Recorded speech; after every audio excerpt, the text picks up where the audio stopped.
Student, कैसे आप लोग? चलिए आप लोग अच्छे होंगे। मैं कोमल शिखा, आप देख रहे हैं कोमल स्टडी। प्रश्नावली 3.2 प्रश्न संख्या 1। चलिए आगे मिलके बनाते हैं, ठीक है। अब बताइए कि किन्हीं दो संख्याओं का योग सम होता है या विषम होता है। यदि दोनों संख्याएं यहाँ पे 2 ऑप्शन दिया हुआ है, इसको हमको बनाना। अगर दोनों संख्याएं विषम हो तो भी इसका मतलब ये सम होगा योग, या फिर दोनों संख्याएं सम हो तब फिर भी योग इसका सम होगा, यही ये पूछ रहा है, ठीक है। तो देखिए सबसे पहले हम इसका बना देते हैं। यदि दोनों संख्याएं विषम है तो जैसा कि हम लोग को पता है कि विषम संख्या होता है 3, 5, 9, ये सब विषम संख्याएं होता है ना। तो इन दोनों को जब जोड़िएगा तो क्या होता है? 8 होता है। 5 3 8, तो ये हो जाता है सम आ गया। जो भी ये बोल रहा था, इन दोनों का योग सम होता है या नहीं होता है, ठीक है।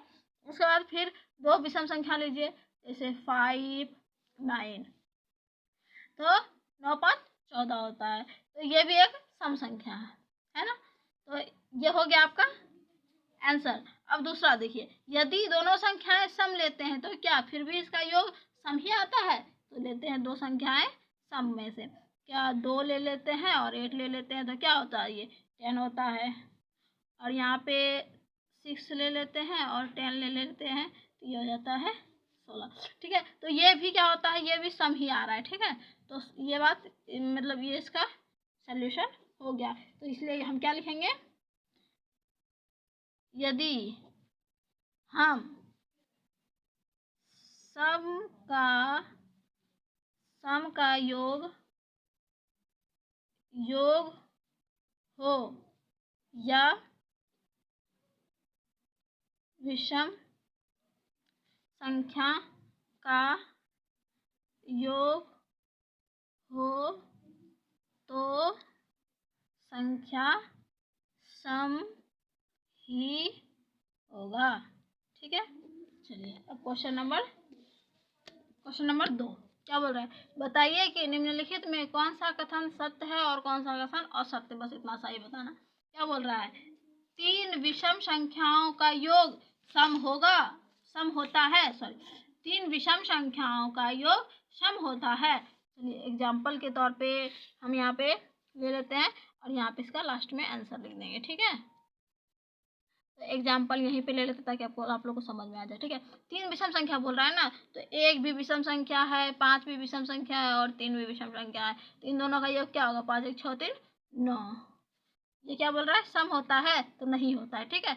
एक और एग्जाम्पल देख लीजिए कि अगर यदि हम यहाँ पे 7 ले लेते हैं, प्लस 5 ले लेते हैं, प्लस 3 ले लेते हैं, तो क्या इसका संख्या 7 5 12 3 15। तो क्या ये विषम आ रहा है? इसका मतलब है कि ये असत्य है, ठीक है।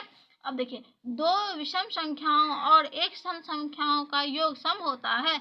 2 विषम संख्याएं और 1 सम संख्या है। चलिए एग्जाम्पल इसका भी ले लेते हैं। 2 विषम संख्या लेना है, तो 1 प्लस 3 प्लस क्या बोल रहा है? 1 सम संख्या होना चाहिए, तो 2 ले लेते हैं, तो बराबर देते हैं। तो 4 2 6, तो सम संख्या आ रहा है? हाँ आ रहा है। चलिए ठीक है। उसके बाद दूसरा एक और ले लेते हैं एग्जाम्पल कि अगर यदि हम 2 विषम संख्या बोला है, 5 प्लस 9 लेते हैं प्लस 4 ले लेते हैं, एक सम संख्या हो गया। तो क्या होगा? 9 9 5 14 4 16, तो हो गया ये सम संख्या। सॉरी 9 10 14 और 14 4 18 हो जाएगा, सॉरी। चलिए उसके बाद क्या होता है? ये सत्य है, क्योंकि इसका सम, जिसका योग क्या होता है? सम होता है। तो ये हो गया सत्य, ठीक है। अब 3 विषम संख्याओं का गुणनफल विषम होता है। 3 विषम संख्या बोल रहा है ना। चलिए 3 विषम संख्या लेते हैं। 1 गुना 3 गुना 5, क्या होगा? 3 और 5 दिया 15, इसका गुणनफल विषम होता है, ठीक है। फिर ले लेते हैं 3 गुना 7 गुना 9, ठीक है। तो 9 7 63 और 63 गुना 3 कर देंगे, तो कितना हो जाएगा? 63 गुना 9 से 63 गुना 3 3 3 9 6 3 18 18, ये भी विषम आ रहा है। तो ये क्या है? सत्य। ठीक है, हाँ तो अब ये है, यदि किसी सम संख्याओं को 2 से भाग दिया जाए तो भागफल सदैव विषम होता है। इसका एग्जाम्पल देखिए क्या है, सब चीज़ हम एग्जाम्पल से कर लेते हैं ताकि हमको फिर मतलब आप लोग को दिक्कत नहीं हो। ठीक है, तो देखिए क्या बोल रहा है, यदि सम संख्याओं को 2 से भाग दिया जाए, ठीक है, तो 2 से भाग दिया जाए, 2 से भाग दे देते हैं कोई भी सम संख्या को, ठीक है, 18 को, तो क्या होगा 9 18 करिए, तो इसका सदैव भागफल विषम आएगा। ठीक है, सदैव भागफल विषम आएगा, तो ये आ गया। ठीक है, अब हम करते हैं 24 और 2 से कर देते हैं तो 12 24। ठीक है, करिए, तो ये 12, तो मतलब ये हमेशा क्या आता है, इसमें सम आ रहा है, विषम तो आ नहीं रहा है, विषम नहीं आ रहा है, तो यहाँ पे क्या हो जाएगा अशक्त,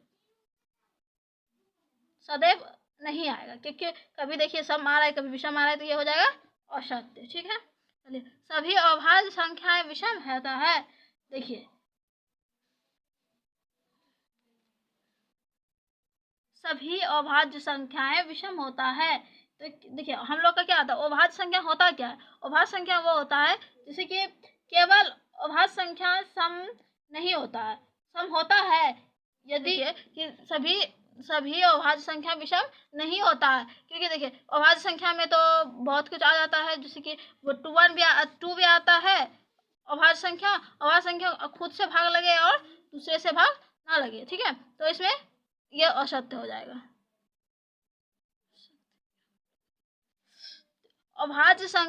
अभाज्य संख्याओं के कोई गुणनखंड नहीं होते हैं, अभाज्य संख्याएं के कोई गुणनखंड नहीं होते हैं, तो होता है ना, जैसे कि देखिए 23 हुआ, तो 23 का 2 होता है गुणनखंड, जैसे 1 होता है और 23 होता है, तो कोई गुणनखंड नहीं होते बोल रहा है, तो इसलिए ये असत्य है। ठीक है, उसके बाद 2 भाज्य संख्याओं का योग सदैव सम होता है, 2 अभाज्य संख्याओं का योग हमेशा सम होता है, तो देखिए 2 + 3 करेंगे तो ये हो जाएगा 5। ठीक है, तो क्या ये सम आया, नहीं आया, तो ये भी हो जाएगा असत्य। केवल 2 ही एक अभाज्य संख्या है, क्या बोल रहा है, केवल 2 ही एक अभाज्य संख्या है, सम अभाज्य संख्या है, तो ये सत्य है।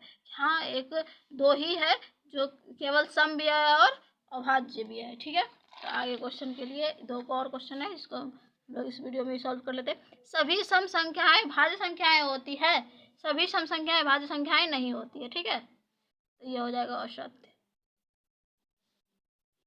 ठीक है, 2 सम संख्याओं का गुणनफल सदैव सम होता है, 2 सम संख्याओं का गुणनफल सदैव सम होता है। चलिए एग्जाम्पल के तौर पर ले लेते हैं, 2 × 8 क्या होगा 16, गुणनफल बोल रहा है, तो 4 × 2 क्या होगा 8, तो सम आ रहा है ना, तो यह हो जाएगा सत्य।